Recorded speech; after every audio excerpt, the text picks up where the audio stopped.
selamat malam. Terima kasih ya Saudara Rido sudah meluangkan waktunya untuk menjawab beberapa pertanyaan yang saya ajukan tentang ketauhidan. Apakah Saudara Rido dulunya alumni pondok pesantren? Alhamdulillah dulu saya alumni pesantren. Kalau boleh tahu pondoknya di mana dulu? Pondok saya dulu di daerah di Padang, namanya di Bukit Tinggi. Apa nama boleh? Pondok Pesantren Sumatera Tawalib Karabe. Tentunya di pondok pesantren pasti mempelajari ilmu tauhid. Apakah Saudara Rido memperdalami ilmu tauhid tersebut? Tentu saja, soalnya kalau di pondok kita tentu belajar dari kitab, dari pendapat ulama, ya kan. Itulah. Lalu bagaimana pendapat saudara tentang ilmu tauhid tersebut gitu? Ilmu tauhid, kalau kita berbicara tentang tauhid berarti tidak lepas ya, tidak jauh dari keyakinan dan akidah, berarti kan akidah. Kalau menurut saya sendiri, apa itu tauhid? Tauhid itu adalah pengesaan kita terhadap Tuhan, meyakini bahwa Tuhan itu adalah satu. Tuhan adalah pencipta seluruh alam semesta, serta Tuhanlah yang berhak untuk disembah. Itu menurut. Selanjutnya, menurut Saudara Rido, bagaimana masyarakat Arab itu memahami Tuhan sebelum Islam datang? Dulu sebelum Islam datang, orang-orang Arab, khususnya orang Quraisy ya, menganut pemahaman politeisme, yaitu banyak kepercayaan yang mereka yakini, seperti mereka menyembah berhala, kadang ada juga yang menyembah makanan, dan ada juga yang menganut sistem monoteisme samar, seperti mereka tuh mengira Allah memang Tuhan tertinggi, tetapi Allah memiliki murid-murid seperti kayak dewa-dewa gitu. Ada Tuhan lain gitu? Ya, ada Tuhan lain yang membantu Allah. Selanjutnya, bagaimana menurut Saudara Rido Rasulullah itu mengajak masyarakatnya untuk masuk Islam? Berarti kita bicara tentang metode dakwah ya. Dulu pada masa Rasulullah itu ada dua metode dakwah yang dipakai oleh Rasulullah SAW. Metode yang pertama yaitu dakwah secara diam, dakwah sir namanya. Itu Rasulullah memulai dari keluarganya, orang-orang terdekatnya, seperti sahabatnya, keluarganya, paman, tuan. Sedangkan yang kedua yaitu dakwah terang-terangan ya, dakwah terang-terangan. Itu Rasulullah mulai dakwah tersebut ketika sudah berhijrah ke Madinah, yang dimana sudah merasa aman, baru Rasulullah bisa berdakwah secara terang-terangan. Itu dari situlah Rasulullah mulai mengajak orang-orang untuk masuk kepada Islam. Nah, Saudara Rido, selanjutnya saya akan bingung tentang perbedaan tauhid rububiyah dan uluhiyah. Oke. Kalau tauhid rububiyah, yaitu kita meyakini bahwa alam semesta dan seisinya itu semua diciptakan oleh Allah Subhanahu wa taala. Berarti kita meyakini bahwa Allah adalah sebagai pencipta, khalik gitu kan. Teruntuk tauhid uluhiyah, yaitu hanya Allah lah yang berhak disembah. Berarti kita sebagai hamba hanya berhak menyembah Allah semata. Oh, jadi itu perbedaannya. Ya. Nah, selanjutnya tuh pada zaman sekarang nih kan banyak anak zaman sekarang Gen Z itu rusak akidahnya. Itu kenapa ya, Saudara Rido?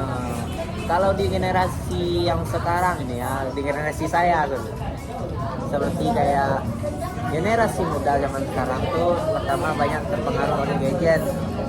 Jadi dari gadget nanti timbullah paham ini, timbullah kebiasaan baru gitu kan. Itu ada namanya syirik khafi atau syirik sembunyi. Biasanya itu kayak menggantungkan diri selain kepada Allah, seperti menggantungkan diri kepada manusia, atau ya sama kayak menggantungkan diri kepada pacar gitu kan. Yang itu juga termasuk.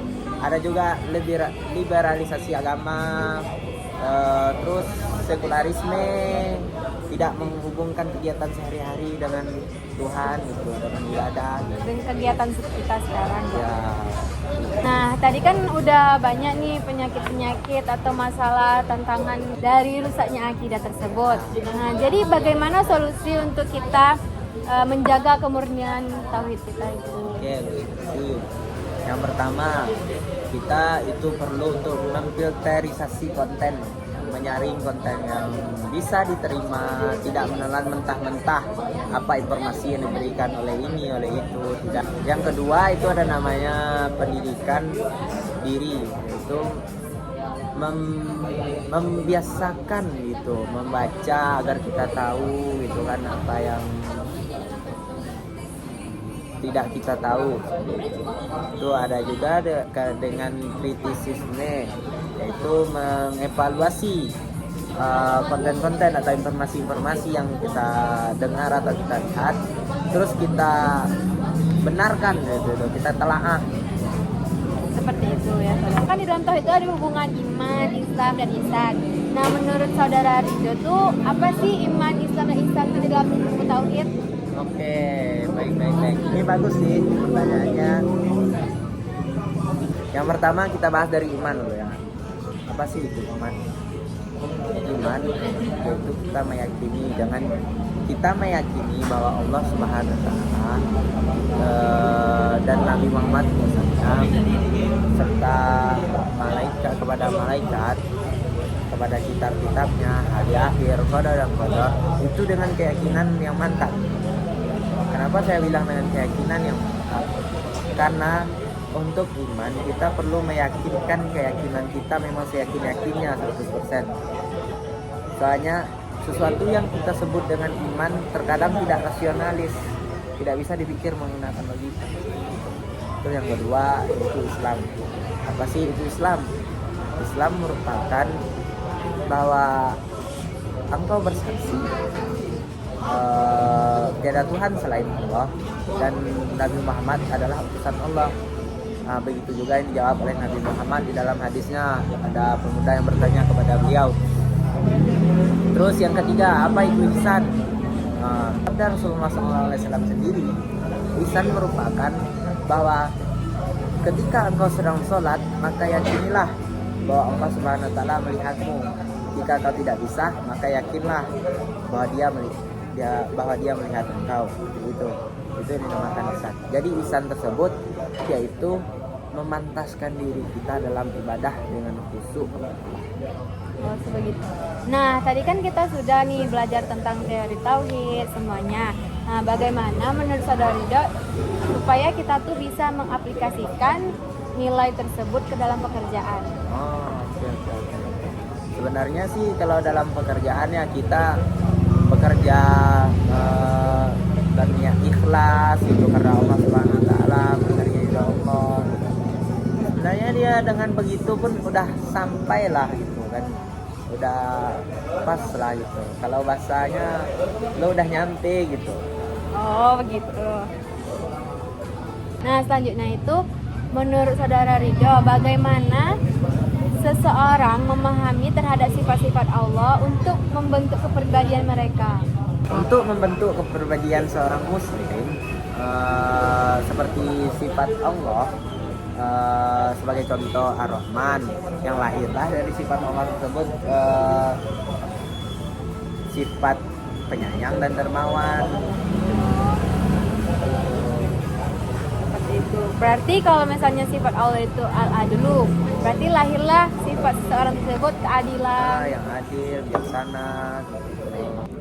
Nah, sekarang saya minta nih sama saudara Ridho pesan untuk generasi sekarang tentang ajaran ilmu tauhid tadi. Pesan yang dapat saya sampaikan untuk generasi sekarang, termasuk generasi saya ya, yaitu apapun yang akan kita lakukan, apapun yang saat keadaan kita di senang, saat keadaan kita down atau saat kita sedih, jadikanlah Allah sebagai tujuan kita. Jikalau sudah Allah sebagai tujuan kita, apapun yang kita lakukan akan terasa lebih bermakna, dan apapun yang kita hadapkan itu akan terasa lebih indah. Itulah kira-kira. Baik, Wah, Saudara Ridho, terima kasih ya sudah menjawab pertanyaan saya yang ajukan dan sudah meluangkan waktunya malam ini untuk menjawab.